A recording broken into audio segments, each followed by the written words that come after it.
All right, guys. So second time starting this recording. We may have the initial 10 minutes. If not, we're just going to jump into this topic here on updated blood work. We got Aaron Straker and Bryan Boorstein with us today. We'll just jump into the blood glucose stuff. So you were about a minute into that story with me increasing your neuroticism. So if you want to just back up a minute and go into that. Yeah. So for about the last like 3 or 4 weeks, I've been pricking my finger per your recommendation and done about 150 or 200 of them over the last 3 weeks under various conditions. Fasted in the morning right upon waking up, fasted later in the morning since I don't usually eat till noon. Post meals, like normal meals at, 30 minutes, 60 minutes, 90 minutes, 120 minutes. Also, post really big cheat meals at 1 hour, 2 hour, 3 hour, 4 hour. Just trying to see how my body responds under various conditions. And then also really interested to see how it responded after various workouts. Like if I ate a huge meal, maybe even bordering on like what might be like an excessive carbohydrate portion, and then I go like lift or run or something like that. Like what does that do to the glucose? So getting a bunch of different kind of insights there. And I guess the main things I learned were that I tend to run relatively high when I'm fasted, which basically means that the liver is supplying the glycogen instead of the food.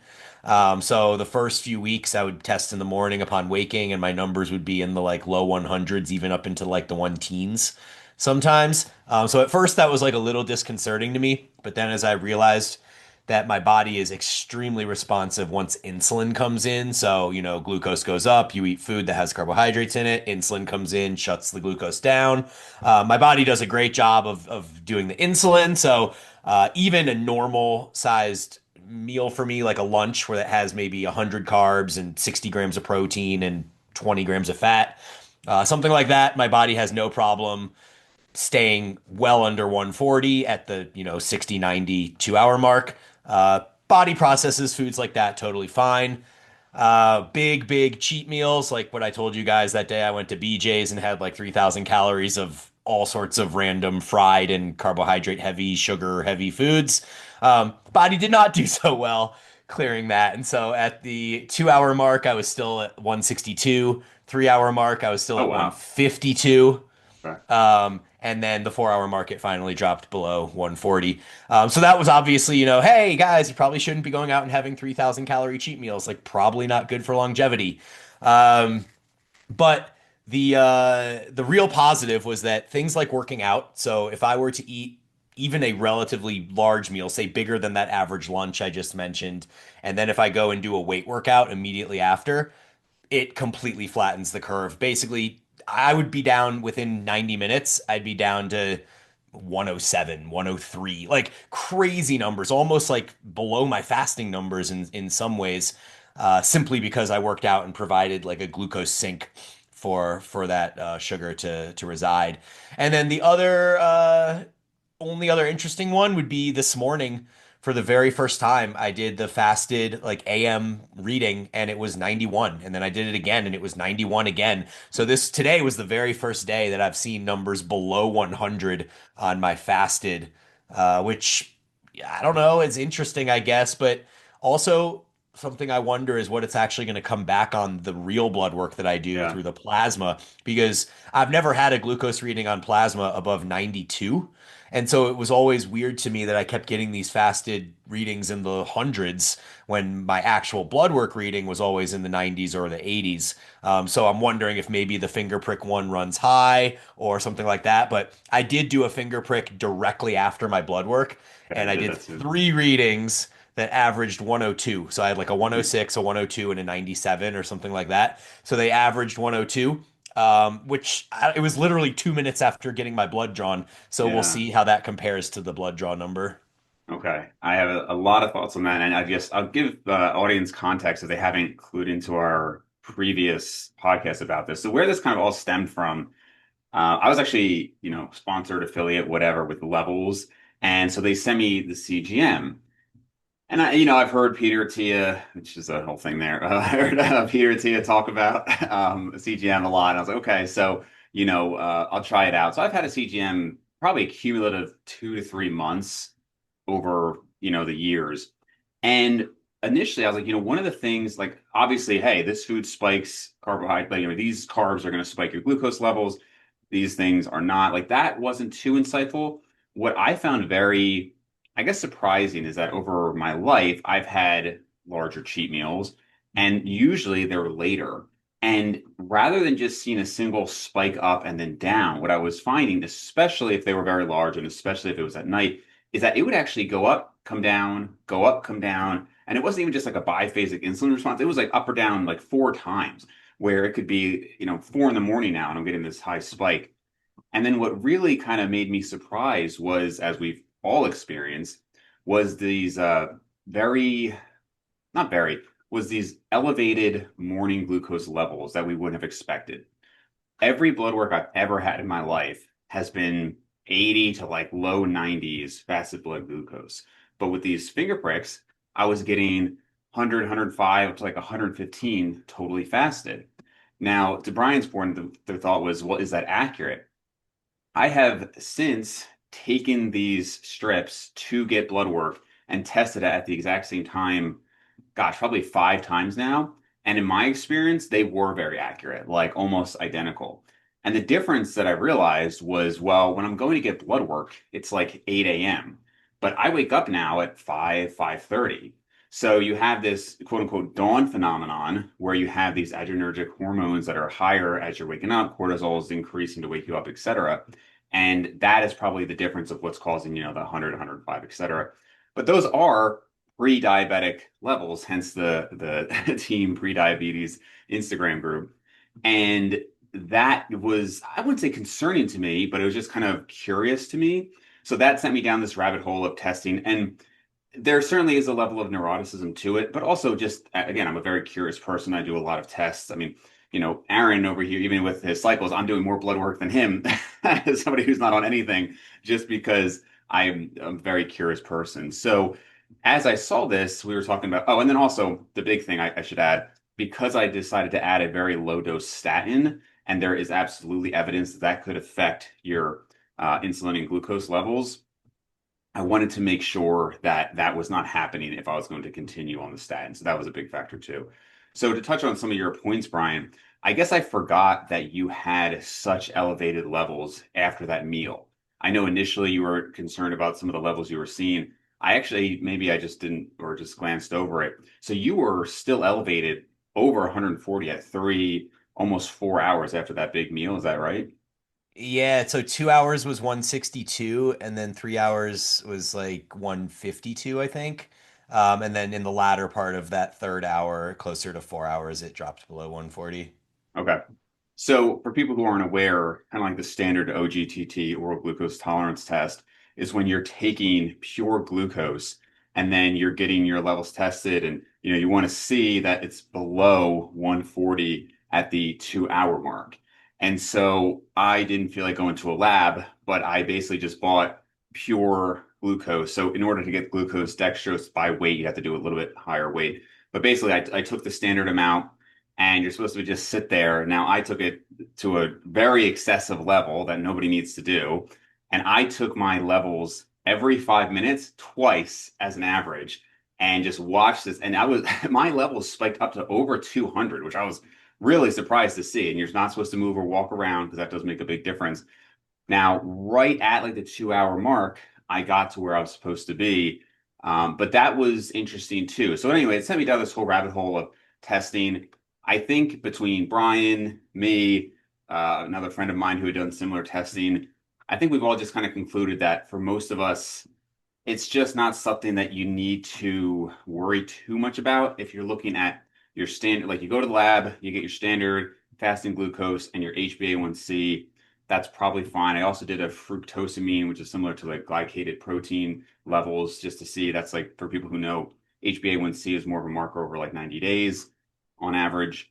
Fructosamine is more of like over 2 to 3 weeks. So for diabetics, they will often use that as well. Mine were normal. So certainly anybody hearing this is like, okay, this is very excessive. I totally agree. Very excessive. Most people don't need to do this at all. But there still were some insights. Again, the extent to the level that things were raising from larger cheats, the timing that mattered. And to Brian's point, if I had even a really large cheat, but I was walking, there would really be this delay.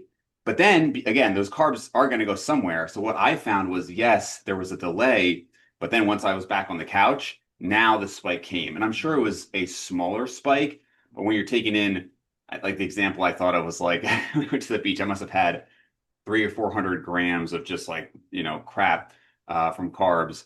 And I was actually surprised. I'm like looking at this thing, it's just not going up and not going up. And then we just kind of chilled on the couch, and then there came that spike. So I think most people would hear this and say, yeah, don't have massive cheats, go have some activity afterwards. But to see the extent of some of these things, it's kind of like when somebody is forced to track calories. It's like, oh, I knew this, but then actually seeing it kind of changes things. So. Yeah, I was really surprised though how much difference it made to do muscle contraction like via lifting weights or sprinting as opposed to walking. Like walking really only seemed to make a small difference, maybe like 10 or 15 glucose points off of the peak or whatever. Whereas lifting or sprinting really just seemed to make those carbs almost non-existent that I ate. Which is interesting, although you could also argue how, compared to purely fasting, something like sprints or working out would subtly raise glucose levels, right? If you were Yeah, walking around at like 80 and then you yeah, did like a hard leg workout, that could bring you up to like 110 or something.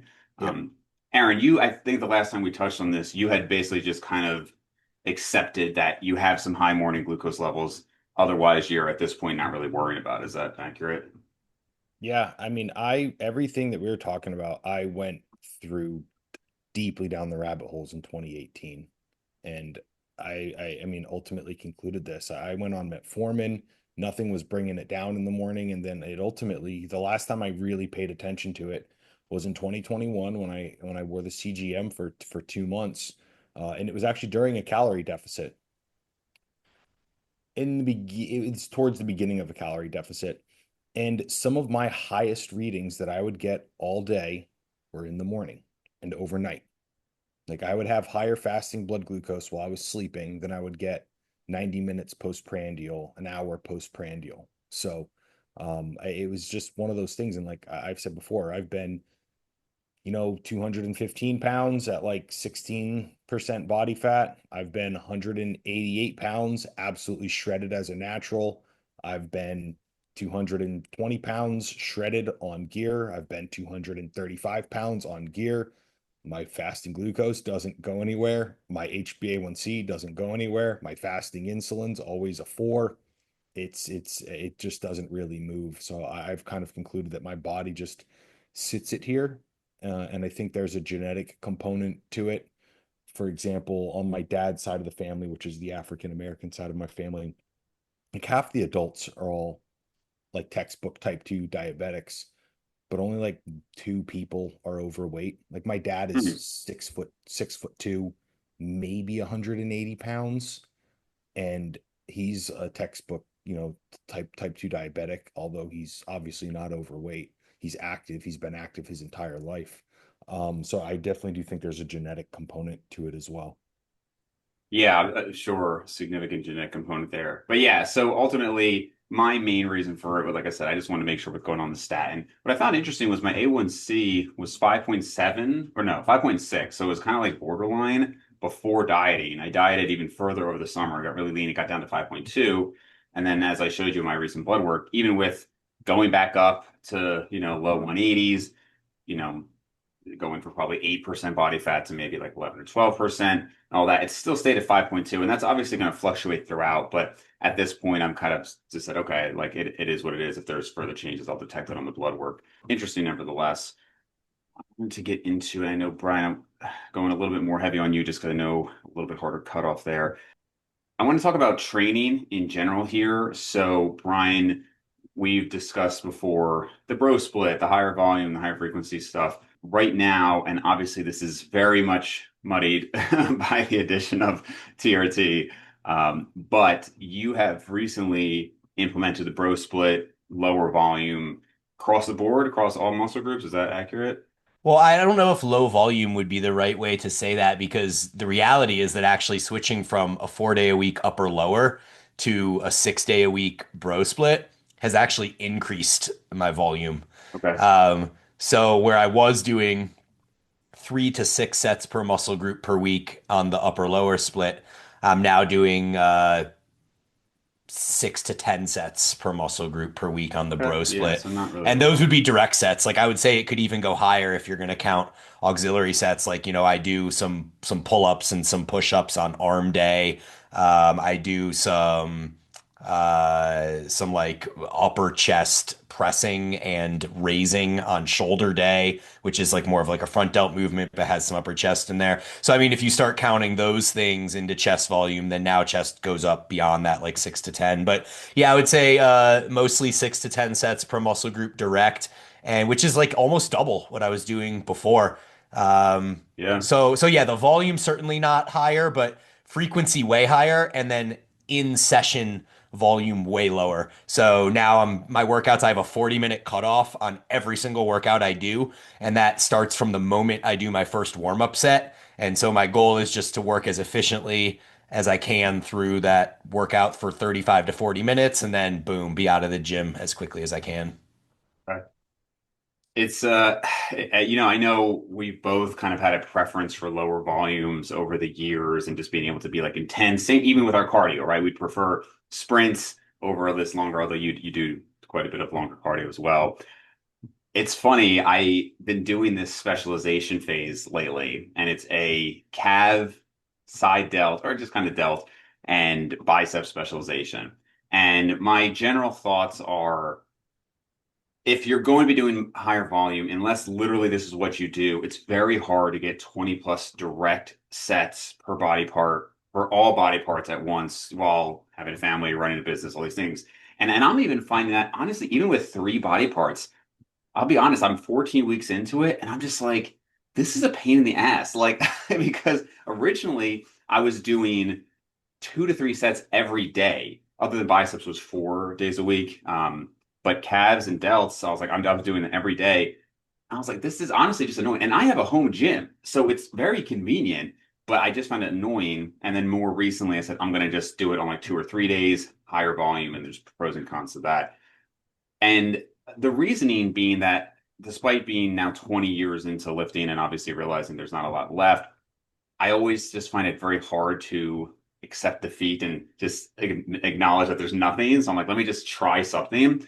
And also, I will say, seeing guys like Steve Hall and Eric Helms as naturals that are so far in, still making like actual, clear, tangible progress. Because you guys know me, like, if you're just telling me you feel bigger, it means nothing. But these guys, I mean, visually, measurements, like it's it's actually pretty impressive. And there is plenty of evidence that seems to suggest that people who have a hard time gaining do respond to higher workloads and volumes. So obviously, I've done higher volumes numerous times in my life, but this has been like a very dedicated phase. And I just this morning took measurements. Now, again, I'm a little bit heavier, but without getting into all the measurements, things have gone up, and it's always tough because you have like you can't just compare to this gaining phase. I have to go back and look at when I was this exact same weight and body fat. So I'm not talking a lot, but for the same weight and body fat, it seems like things are up an eighth to 3/16 of an inch in 14 weeks. How much of that is like, the inflammation from the higher volume? It's very hard to say. Even strength, though, and this is my consistent finding, is when I've done high frequency, and I know people say, oh, it's more about the volume than frequency, and frequency is just a way to distribute the volume. My experience is that anytime I've gone to high frequency, that has led to pretty rapid strength gains. When I did iron neck for 5 days per week, an exercise that I had been doing for years, just like a typical neck extension, went up dramatically.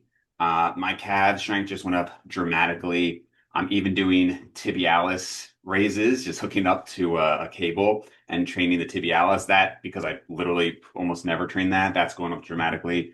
So I'll have more data that I can report probably like the 6 month mark. But it is interesting to see and just to have some level of progress. And then, we'll see. But as we also discussed, for most people, I just don't think the volume and frequency is tenable long term. Yeah. Especially if you don't have a home gym. Like I feel like Possible, yeah. Yeah, like I would never even consider doing a 6 day a week lifting program like I'm doing now if I had to go to the gym just to do my 35-minute session and then turn around and go home. Yeah, yeah. It would be a 3 day a week program where I'm going to the gym and spending 90 minutes and coming back. So definitely the situation by which you train or where you train makes a huge difference in your options of protocol. Aaron, you had mentioned that when you were finishing your natural period, you were doing very high volumes and you were training with a lot of enhanced guys. And I think these were like 3 hour workouts. And that when you had went to the enhanced side, you just didn't need that stimulus. Where are you at now with training? Have you subsequently brought it up because you do need a stimulus, or are you still just kind of riding the lower volume? So immediately after, I mean, everything you said is correct also. After my season ended in September, and then I was back in the States getting married in September, I was just like kind of burnt out, on training and everything like that. I planned I'm gonna go the super low volume. I'm gonna train upper lower, and I'm gonna do one working set and move on. So what that looked like, for example, a leg day was one hard set, and like each of these sets were like brutally hard to failure. One set seated calf raise, one set prone hamstring curl, one set seated leg extension, one set pendulum, one set 45-degree hip extension with dumbbells, right? So I'd do like five working sets and anywhere from like 2 to 3 warm-ups, or in the case of the leg extension, I need like four warm-ups. Um, and that was it. And then like upper looked very similar. I stopped all direct arm work. Maybe like every other week, I would put like one set of biceps on one and then one set of triceps on the other. And I ran that from September until January, or maybe end of December. And now I've started kind of titrating my volumes a little bit and splitting back off into what I'm running now is a push pull legs upper, or sorry, push pull legs, push lower, and then the week two, I won't put a second push in, I'll put a pull in. So Hmm. it's like every other week I get a second session in there of upper, or sorry, push or pull. And now I'm back to like two working sets Oh, okay. there. But it's goals are a little bit different, now that Sorry, that's two working sets uh per exercise, but multiple exercises per body part. yep, yeah. Okay. Except for arms. Again, they're sufficiently large. They can't really continue to grow, or my shoulders look small. Yeah. Okay. Yeah. Good problem to have. Have either of you, and again, I know like I feel like when you're enhanced, you immediately stop caring about supplements as much, but have either of you guys experimented too much with like higher doses of creatine that I hear more and more people talking about? I Oh use it yeah. for the cognitive and sleep deprivation piece. Like, so my normal now is 10 grams a day, just Okay. simply baseline. But like on a night where I know I'm going out and I'm partying and I'm going to get terrible sleep, I will come home and take 20 grams of creatine right before bed. And it's tough to say exactly how much it's helping, but I will say it appears subjectively that I have more energy and less feelings of sleep deprivation the next day than I would have had I not taken the creatine before bed. Tough to be sure though. How about you, Aaron? Yeah, I mean, I do the exact same thing. I'm 10 grams per day is my new baseline. And then any days where I have a very, very low night of sleep, or I have to get up super early and start work at 5 a.m. or something, I take 30 grams, which is basically off that published research. It was 3 milligrams per kilogram, and I'm like 105 kilograms. So that's actually like would be like 35, but I just took 30. Any GI distress from 30? Is it one dose? Yeah, I put it all in the morning and just in a like 20, about 30 ounces of water, and shake it up really well, and then put it down. I've done it three times, I think, 3 or 4 times, and I've Oh, never so had okay. any GI issues. Is it I don't do it suggested regularly that, though. yeah, is it suggested that it would have such an acute response or acute action doing it the day after? Rhonda Patrick talks about its acute effects on sleep deprivation. So my understanding was that it was supposed to be done the night before, but maybe morning works just as well too. I'm not really sure. Okay. So as most people know I really try to control these, self experiments as much as I can. But after I had finished my diet, I had gone into this higher volume specialization phase. And shortly after that, I started 20 grams of creatine per day. It's hard to know because, like, again, obviously not to the extent of Aaron going on TRT and adding 1,000 calories, but when you are finishing a diet, as much as I control everything pretty well, how much of it is from creatine? I never notice anything going from 0 to 5 grams of creatine and then stopping. I just have taken it over the years because of the, potential benefits. It's very difficult to say with the 20. I don't seem to have any GI issues with it. I do 10 grams in the morning, 10 grams at night. That's every day. My training is going well, but again, I've also increased this volume in these aspects and I've added calories. So it's really hard to say. I think soon, sometime in the next few months, maybe, I might just either stop it completely or go back to 5 just to say, is there anything happening? I think the research on it is cool. Darren Kando has been talking about the higher doses for years now. But if I genuinely just can't tell, I don't know if I would continue as much as I'm taking. My sleep is always kind of crap anyway, so I guess it could be nice to just have that benefit. But yeah, I'd be interested for anybody listening to comment if they've noticed benefits because I know like Mario Tomic and some other people have said that they really do feel like they get a little boost from it. The only other thing I had for you, Brian, was related to the reason with you, part of it with taking a TRT and starting that was you had mentioned kind of elevating your baseline dopamine, Hmm. right? And how you kind of feel this need, even for a long time now, where you feel like you need to turn to other things to get that dopamine hit. And the hope is that the TRT can kind of raise that baseline so there's less of a need for some of that other stuff. And I wonder if you just have any theories on how the response will be, because I think anytime you start anything new, whether it's a high dose creatine or a TRT or bro split, there's that initial excitement. So Hmm. you're almost certainly going to have that higher dopamine just from starting the TRT. Do you either get a sense from people you've talked to or even in yourself up to this point on once things are leveling off, if it's going to be changing baseline patterns of, let's say, going towards, certain actions? Hmm. Yeah, first off, I'm not sure if we got the first 10 minutes of this podcast for anyone listening. We did talk about my TRT in a little more depth for like 10 minutes Yeah, before, yeah, I can always and we don't summarize know it if it later. got cut off or not. So maybe I'm missing a little bit of context there. But yeah, my main reason was to kind of increase some of that like natural baseline drive. And my chats with ChatGPT essentially were telling me what you said, which was that by increasing this kind of baseline or floor of my dopamine, it would potentially keep me from reaching for other dopaminergic substances to kind of fill that gap or that void or whatever it is. And being now that I'm only at 6 weeks, I can't say that I'm feeling a ton of that. Like I would say there's certainly that latent kind of excitement of, oh, I'm starting something new, like waking up in the morning and do I feel something? Am I more like, did I sleep better? Am I more motivated to attack the day? And like all these various things. I can't say I'm feeling like a ton of that yet.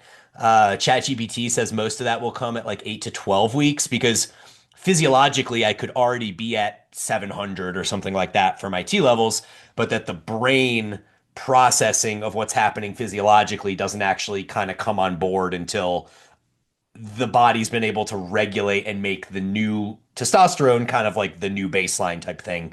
Um, so I haven't experienced a ton of those effects.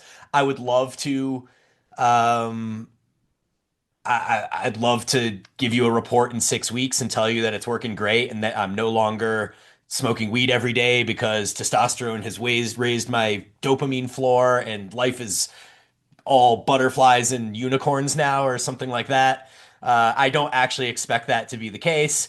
I think there's still going to be a decent amount of like willpower and resistance that has to go into this, but maybe through feeling, 2 to 5% slightly more preparedness in each day, maybe there are less circumstances in which I find myself reaching for it. I don't know the answer to that yet. Yeah, I mean, maybe you placebo yourself and hey, I got this testosterone going and like I don't need this other stuff. I Yeah. mean, Aaron, obviously you've been on it, for a longer period of time now. Have you noticed anything like that? A less need for other things? I think I'm a bad example. Right? I am like lukewarm 98% of the time, right? It's like something has to be really, really bad or really, really good to push me out of that like middle ground. And I talked about this on our podcast the other day. The only time I ever noticed like a true baseline difference in my intrinsic motivation and drive is when I was running really high testosterone and really high masteron during my bodybuilding prep. And I am very well aware that that is completely unsustainable and that I just can't do that. And you felt low from But that that? no, I woke up like there'd be times where I would like wake up and then I would be like, it's 4 a.m. Like I can't get up and start my day. But I would just be laying in bed, like, I just want to go work. I just want to go work. And but I'd Mm. like force myself to go back to bed because I'm like, it's 4 a.m. I can't start my day now. I need this sleep. But that was the only time I ever experienced that just endless amounts of motivation and drive. And I just wanted to like keep doing things and doing things and doing things and getting shit done. But that's just with the master on just completely like winding you up sympathetically. But then it comes at a cost where then you kind of like burn that out and you can't sleep at night and you can feel like you're like almost like a teeth grinding, like sort of like revved up and Yeah. it's great until it's not. But that was Maybe the only somebody's been time I ever slipping me experienced Masteron. it. That's what's going I think it sounds like ephedrine back in the day, like in the late on. 90s. I'd take ephedrine and have the exact same feelings. I honestly do wonder, like to me, like because my morning cortisol levels are always pretty normal. And I'm actually getting a sleep study done soon, but I'm just trying to because we talk about this, but I will always wake up at so I go to sleep like 9. I'll wake up at midnight, I'll wake up at 3, and then I'll usually get up at 5. But that if I can get back to sleep after that 3 a.m. wake up is pretty hit or miss. So like I mean we talked today, I've been up since 2, but most of the time it's like if I can get back to sleep, it's a struggle and obviously, like with just life and business and all that stuff, like I just have a lot of thoughts all the time. And it is like I could be working, I could be doing this. And there's pros and cons to that hyper productivity. I started putting a booklet next to my bed so that when I have these ideas for things, I'll just write it down. And then hopefully then I don't like keep thinking about it because when it's on your mind, you're like, you don't want to forget it. That helps a little bit. But yeah, I don't know. But it is that sense. Like when I got up today, after I handled some stuff, I was like, all right, well, it's leg day. So I started my leg day at, 3:45 and then I had to get back to the other stuff. So it's just, I just try not to stress too much about it, make it even worse. I just try to use that time to be productive. But Brandon DeCruz actually meant, you guys know Brandon DeCruz? Of course, yeah, he's been on No? our pod a few times. Yeah, yeah. So we were talking about it. He's kind of similar. He's like, very hyper productive and same thing, hard time sleeping. And when he can't get back to sleep, he's like, all right, just time to. And he's got international clients, so sometimes it's helpful to wake up super early and all that. So yeah, struggle. Yeah, I will say the with regarding the sleep and the TRT, I think Oh I yeah. mentioned to you guys that I had like a 5 or 6 night stretch last week where I had the best sleep that I've had in like 20 plus years. Like literally waking up once for like 2 minutes just to go pee at 2 a.m. and then right back to sleep, no problem the rest of the night. My sleep scores were like in the high 90s. And I thought I was turning a corner. I was like, wow, this TRT is really like Oh, did it changing the stop? game for my sleep. And then now I'm back to normal. Yeah, Oh, I'm more similar to you where I go to bed at 9, I wake up at 1 and go pee, and then maybe I'll wake up again at 2:30 or 3 and go pee again. And I don't have a huge problem getting back to sleep, but I am back to having 2 nightly wake ups and back to getting like hot in the middle of the night after the second wake up. Whereas before I would just like, oh, back to sleep really easily, no big deal. Now I'm like having that second pee, I'm getting hot, I'm throwing covers off me, I'm pulling covers back up, like the whole kind of fragmented sleep thing. So who knows if that was TRT, if that was something else. I'm still trying to kind of get the variables figured out. there's definitely some randomness. I mean, even going back to the blood glucose thing, while I genuinely don't think most people need to worry about this, I have an unexplained like 10-day run now where all of my morning glucose levels are like 90 to 95, whereas months prior to that, 100 to 110, sometimes even 115. And Yeah. now 10 days in a row, 90 to 95. Yeah, so why? Like, what is that? What's that Like, all and you about? would say like, oh, are you like less stressed and is that and you're sleeping better? I'm definitely not sleeping better. So I just, why is that? I don't know. But there's got to be some reason. Again, I don't think most people need to worry about it. I just from a curiosity standpoint. And then on Aaron's point about like being level, my entire life I have just been told, like again, I'm a very like stolid individual. I'm not very emotional. I always remember in residency, this student was like, "Does your heart rate ever get above 40 beats per minute?" Because it's just like there could be an emergency. And I'm like, all right, this is just how we're gonna handle it, you know. And that I consider a generally good trait. What's interesting is when it comes to hormone levels, this is why I've not really talked about this too much on the channel, but maybe I should make a video of like why I would or wouldn't go on TRT. But there are very legitimate arguments for me to go on TRT at this point. When you look at my blood levels, I think my levels are even lower than yours, Brian. I mean, my last level was like upper 300s. Consistently, I'm in that like upper 300s, low 400s level. Free test, even proportionally lower than that. Mhm. And again, maybe like it would help sleep. I'm also always borderline anemic. And so I would actually want the increase in hemoglobin and hematocrit. Even with iron supplementation, I'm always borderline anemic. My vitamin B12 levels are great. My iron levels are good. Like it's just the consistent thing. So that and a few other reasons, I could absolutely argue, hey, get this guy on TRT. And yet, because I tend to be so stable, I kind of wonder if it would even change all that much. And like when I actually look at my life, I'm like, well, I'm not like a depressed individual. I've never had any sort of bedroom issues, fortunately. If anything, like I remember Steve Hall talking about that, like how it was like a distraction when he was on TRT. It was just such a distraction. And I've had periods of my life like that. So I would not want an increase in libido. I wouldn't want to deal with water weight. I've talked many times how I kind of bloat, and even like a single cheat, I can gain like 7 to 10 pounds of water weight, and obviously bloat's going to go up on TRT. So it's like when you look at blood levels, I think even legitimate non bodybuilding doctors would say you might want to consider this. And yet I'm like, I don't know if there would be enough of a benefit when I'm not really experiencing, Hmm. depression, bedroom issues, anything like that. I don't know if you guys have thoughts on that, but it's something I definitely think about. I do actually. And one thing I've always tried to be is really, really transparent. And it's often sold as this like panacea. And even not naively, I thought it would be like that as well. The best way that someone ever put it to me is more money, more problems. And that's very, very accurate. Because you don't know what you're going to get, right? Everyone gets a different flavor. You might be like a lot of yours might go down the 5 alpha reductase pathway, and now you're trying to figure out hair loss mitigation strategies and Yeah. things like that. You might have acne all over your chest and stuff at fucking 38 years old and Yeah. have to figure that out. Or you get the flavor that I get is like my estrogen will just climb, right? And then you'll be somewhere. For example, I had this great opportunity in December to teach at a camp in Bangkok and give a presentation. And I was giving Cool. this presentation and everything's like going great. And then I reference Matthias Steiner, that German Olympic weightlifter whose wife had passed away, and it was like this incredible story. And I got all fucking choked up and had to like fight back tears because my estrogen was too high and I couldn't control myself from crying in front of a room of people. So there's like I said, there's baggage that comes Mm. along with it. And as someone who like you know, has always been really, really stable, I've had to deal with emotions that I haven't had to deal with, you know, for years and years because they would never impact me in the same way.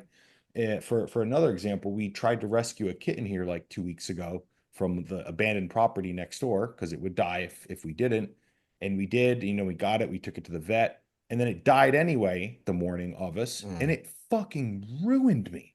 I was Yeah. bawling my eyes out. And Uh, I know if I wasn't on the TRT and my estrogen wasn't like fluctuating and stuff, it wouldn't have impacted me like nearly to the degree. yeah. So there's definitely like baggage that comes along with it. So I do want to be as transparent as I can. You just don't know what flavor of baggage you will get.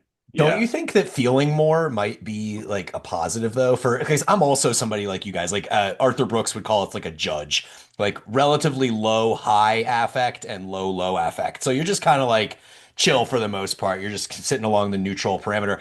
I actually have told Kim that I'm envious of how emotionally volatile she is. Like I wish sometimes that I could feel higher highs and maybe not lower lows, but I wish that I could feel more of these different things. And so I actually look at that and I'm like, hey, that's a positive. Like I'm now more in touch with more of my emotions. I haven't quite gotten there yet with the TRT, but like if I did, I don't know that I would look at that as a negative necessarily.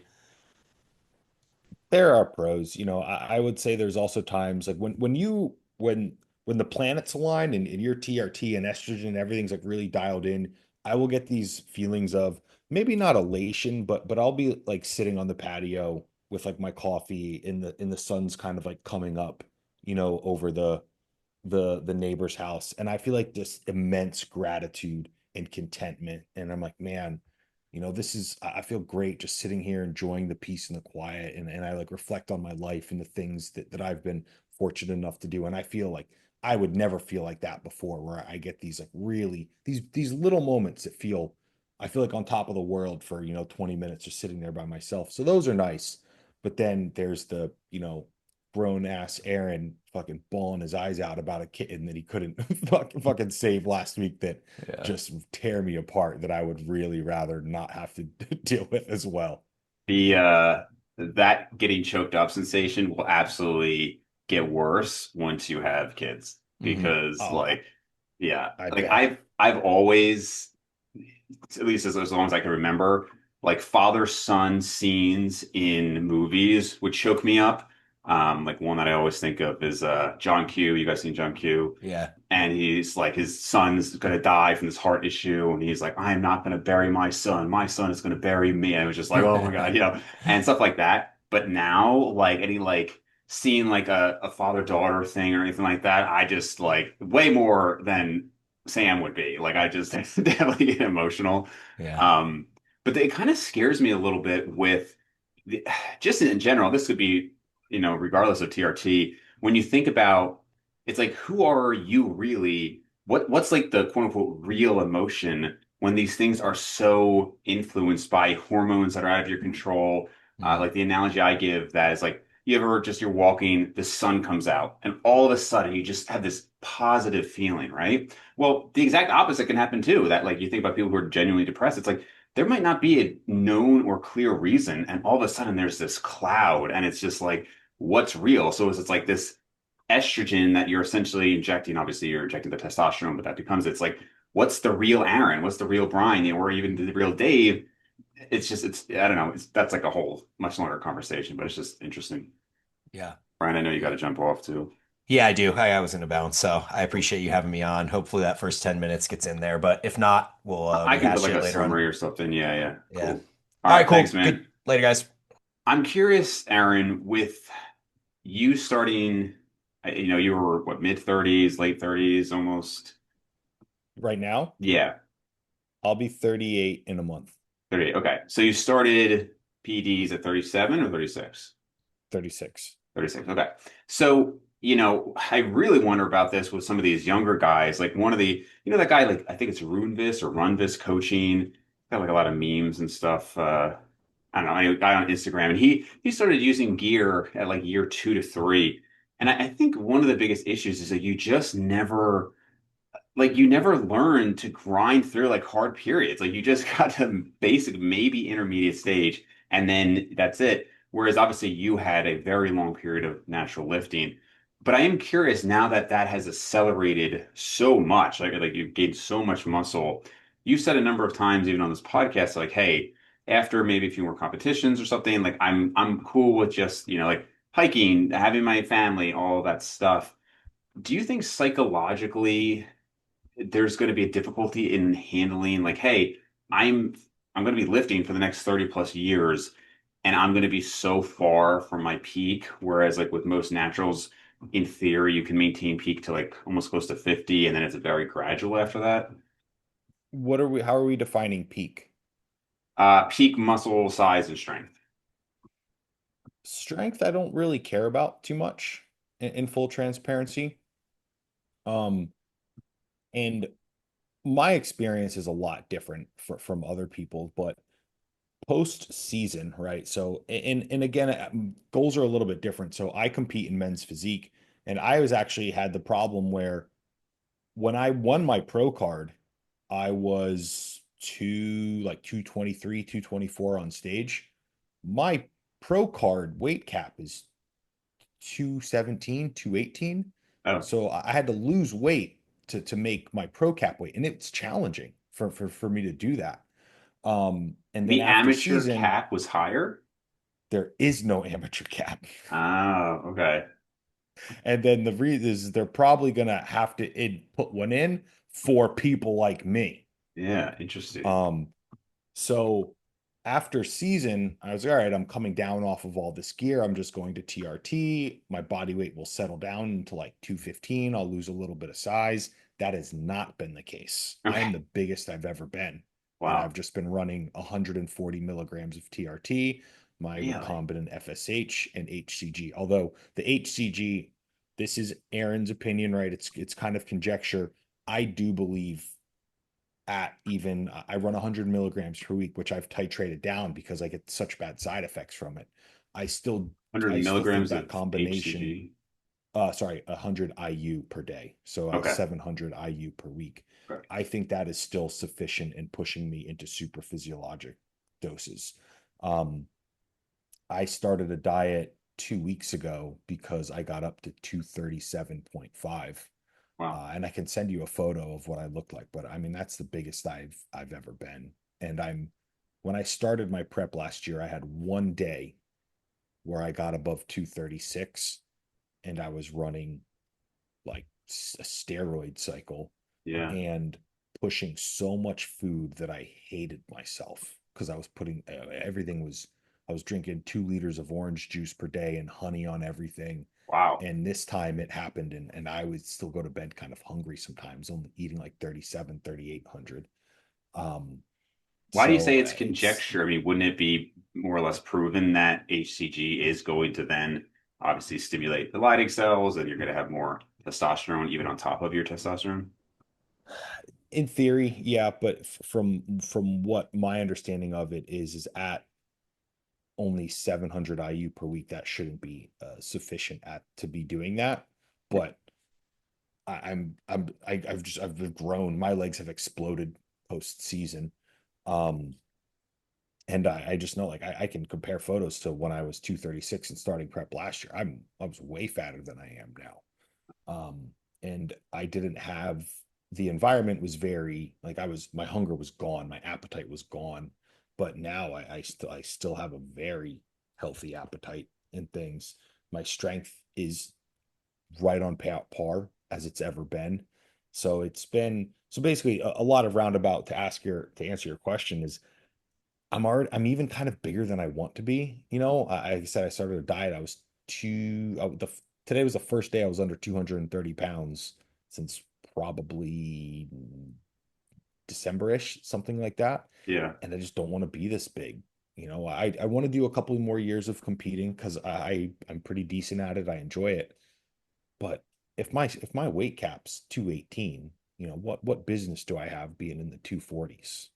Well, There that, and then isn't. it also is like, and obviously you have a rare problem, but it's like, how do you make improvements other than, I guess you just hope to get even leaner so you could add 2 pounds of muscle and then lose 2 pounds more fat. But if you're already diced, at that point it's not like, hey, I can just redistribute this muscle to even more aesthetic areas for the most part. So you just kind of come in a little more conditioned. Yeah, my plan, which again is we'll see how it works out, is I'll really have to drop leg volume, kind of let the legs atrophy a Mm. bit, drop arm volume, and really just try and focus on upper back and getting really, really lean. Have you ever considered going to classic? Honestly, no, because to be competitive in classic, like everything just keeps getting bigger, right? Yeah. So like I don't want to be 260 pounds. I just Right. don't want to live my life at that size. I'm fortunate, with here being the gym and undefeated and stuff. We have a lot of pros come through, and I have some like really good friends who are classic physique pros, and they're just so much larger than me, and I don't want to be another 20 to 30 pounds heavier. I just Yeah. don't. No, I get that for sure. Well, can't relate, but I can understand. Um, Yeah. yeah, no, that is really fascinating. So essentially, the answer is for you, you don't really care about strength and performance to that extent, so being weaker is fine. And then from a size standpoint, it sounds like you're basically just at peace with like, hey, I'm still gonna lift, I'm still gonna enjoy it, but I'm almost happy to be 10, 15 pounds lighter. Yeah, my kind of goal is when I'm not maybe in my off season, or when that's done, sit at a shredded, 220 pounds and just be happy, smell the roses, which, Yeah, I mean, come on, like 41, something like that, shredded at 100 kilos of is course, of pretty course. fucking decent, so it's not like I'm going to be that upset about it. And No. I think too, everyone has their own kind of different level of like bigorexia, but I know I don't want to be a monster. I just don't Yeah. want to live my life like that and have to wear a CPAP and all that stuff. Like it's just I don't love it nearly that much to have to Yeah. deal with all those negatives.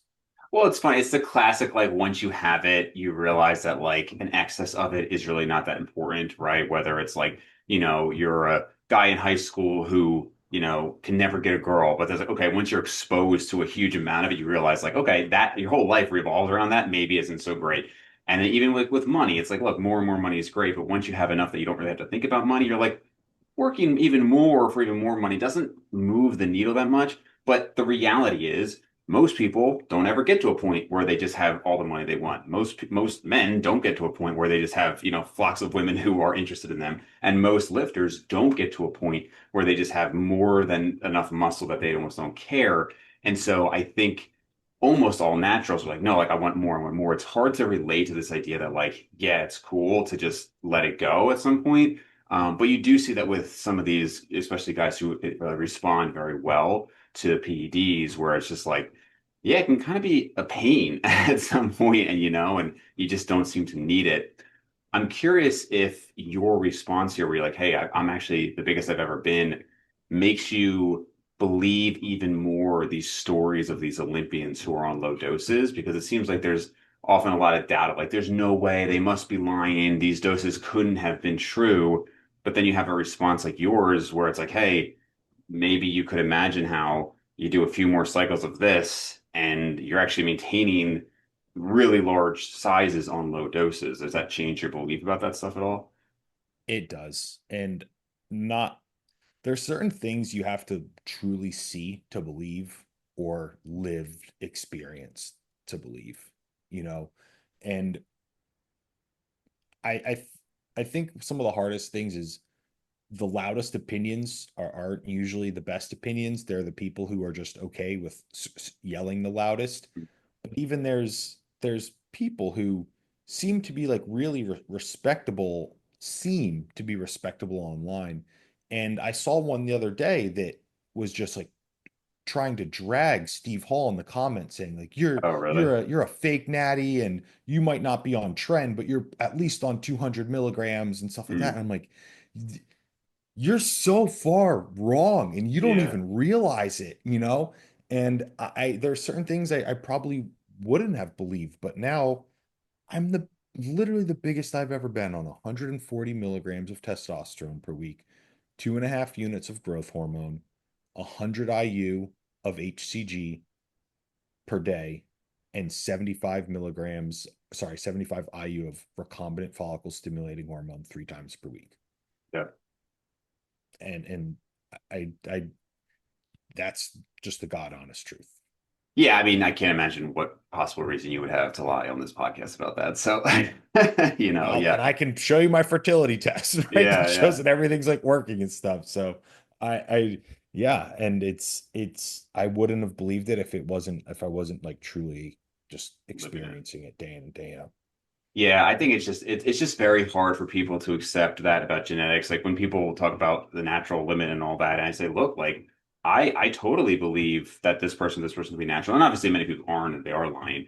Um, but it's just more my belief in genetic variability, and you just see these crazy examples. I mean, look at like Jeffrey Schofield, man. I mean, like his dieted down Yeah. pictures, like he looks insane for natural. Yeah. And Yep. obviously, I don't know that he's natural, but you have to think like he kind of have to be a psychopath at this point to be so into this and saying he's natural and all that stuff. But I just think people really underestimate genetic variation, and you just get some freaks. And like in your case, you were already a really impressive natural, and then you also had a really good response to gear. And like I mean, look at John Meadows. Look how big he was, even when he had cut his TRT to like 1 to 200 milligrams. You think John Meadows was lying about? I just, it's crazy. Yeah. Yeah. It really, really is. The genetic parts of it are really wild. And again, I've been, like I said, fortunate here with the gym and stuff. We get a lot of different people to come in, and even people whose physique is way better than mine, and you watch them train, and they're kind of not trying that hard and Yeah. stuff. And you're like, and you look like that, So I Yeah. have a very good genetic response, but there's like the really, really good ones come through, and those ones are like, wow, yeah, it's I I've benefited a lot from it, but it still is disheartening of how much of a role it really, really does play. And you have nothing to do with it, really, Yeah. which Which sucks. again, I understand. Like this is where like somebody like an Atlas Power Shrug or some of these people say like genetics are excuse. And I'm like, look, man, I'm not trying to constantly beat the drum, but like if you can't acknowledge how important it is, it's kind of like just like what are we doing here? Um, and to your point though about like with even with motivation, I mean, one of the reasons I asked that question about when you're no longer at your peak is because for me to enjoy not not if it's like a video game or something where I can just play mindlessly, but for me to enjoy something that's hard, I have to have some level of belief that I am progressing and that I am responsible for the progress. So there are things that are boring but easy, brushing your teeth, right? And then there are things that are hard but fun, like playing a sport. But things that are boring and hard are very difficult to do day in and day out. So working out, things like that. And working out can be fun, but that's where like the progress is fun. So I always ask, I've asked many people this question of like, when you get to X point, are you going to find it harder? Bigger Steve was another example of somebody I asked that question to, because it's like, look, working out is fun, but it's also really hard. And so if there's no progress being made, it's something that as a thought I've struggled with since I was like 20, where I thought like when that natural progress stops, what do you do? And going to the motivation thing, I think when not that the genetic thing is disheartening entirely, but when you feel like even less is in your control, that can be demotivating. And I think that's where a lot of this kind of toxic stuff online comes from of why I can't possibly believe Steve Hall is natural. He's got to be on 200 milligrams because it's demotivating to you if you're not making that progress? Yeah, I agree. I I'll have to find some way to gamify it, but for example, my kind of pie in the sky thought that I'll have is once I get to that point where I'm done competing, this phase of my life is over, but I still want to get up and train because it's so far ingrained in who I am in my entirety of my adult life. My kind of thought process is I would transition to a little bit of like a almost like a old school CrossFit-esque style Ooh, training where I might just be doing like a lot of like supersets and stuff. It might be like on the clock of, overhead presses and pull-ups and things like that, kind of like old school more style where shorter time frame, higher heart rate, and really kind of like prison style workouts, yeah, but yeah, kind yeah. of with like a garage setup. That was kind of what I thought that I would transition to. You're just gonna have to Um, wear a big sign above you that says, I didn't get this big training this way. So Yeah, right. Yeah, exactly. So we'll see, but that's kind of what I've thought I would do, but who knows when that time comes. But yeah, the one thing I will say is I do truly believe, like I said, I'll be 38 in a month. I do truly think that I can train and do what I'm doing in my current capacity for another 6 years. I think Oh, 44 that's a is while. where I do think that things would kind of potentially start working against me. Mm. But in full transparency, what I think my biggest risk is if I stop caring about it because Yeah. of the family and things that would take a higher priority. Yeah. Yeah, man. Well, cool, man. That's a good place to wrap up. I appreciate you making the time, good as always, and we'll continue getting updates along the way. So I think people know you and Brian at this point, but where can we find you guys? You can find us at the Eat Train Prosper podcast over on YouTube. Myself on Instagram at Aaron_Straker and Brian at Bryan Boorstein on Instagram as well. Awesome. Thanks, man.